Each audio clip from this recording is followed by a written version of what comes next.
વિકાસની વાતો વચ્ચે આ પ્રજાનું સંકટ જોઈ ચોંકી જશો।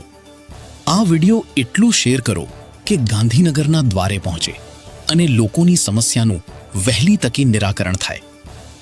આઝાદીના વર્ષો પછી પણ ગઢરાનું વાલરા ફળિયું વિકાસથી વંચિત। એક તરફ દેશ ડિજિટલ બની રહ્યો છે, બુલેટ ટ્રેન અને સ્માર્ટ વિલેજની વાતો થાય છે, પણ બીજી તરફ ગુજરાતના એક ગામમાં આઝાદીના દાયકાઓ વીતી ગયા પછી પણ લોકોને ચાલવા માટે રસ્તો પણ નસીબ નથી થયો।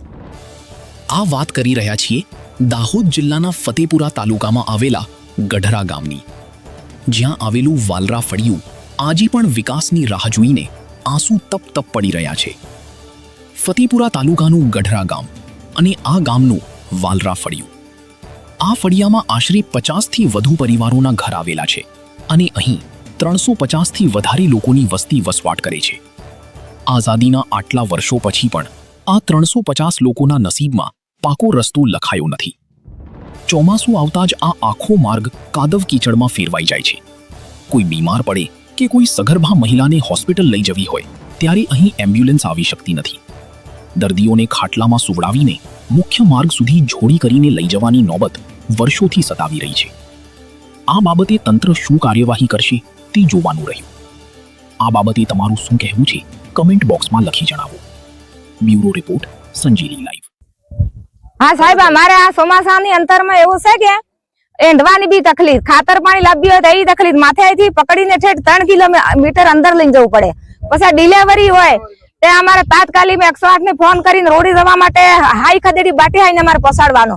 અચાનક બીમારી થઈ જાય તો એ પણ જોડી ખાટલા પગતર પકડવા પડે, પછી આમ જોડી બાંધવી પડે લાકડાથી, એમાં હેડવાનું। અમારે આટલી સમસ્યા તમને અમારે રજૂઆત કરવામાં છે। ઈ તમારે જોવામાં જોવું હોય તો જોઈ લો ને, આ રોડનો રસ્તો જોવો હોય તો જોઈ લો છે સેટ છેલ્લે સુધીના। તમારી શું માંગ છે? અમારી શું માંગ છે? અમારે રસ્તાની જ જરૂર છે। શું નામ છે તમારું? મારું ગરાસિયા મધુબેન। રજૂઆત કરીએ છીએ, 20 વર્ષથી રજૂઆત કરીએ તો કોઈ સાંભળતું નથી। અમારે કોઈ ડિલિવરી વાળા ભાઈ વે કે બેન વે કે કોઈ બીમાર પડે એના માટે 3 કિલોમીટર ચાલીને જોડીમાં લઈને જવા પડે છે।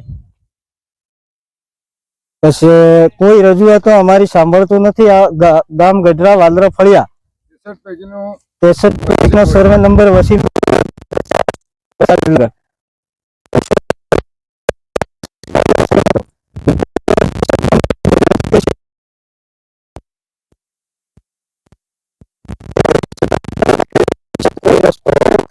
લેતા નથી।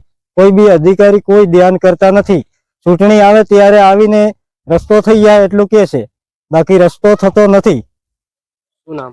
સંગાડા દિલીપભાઈ સુરજીભાઈ, ગ્રામ પંચાયત સભ્ય। આ બાબત પર તમને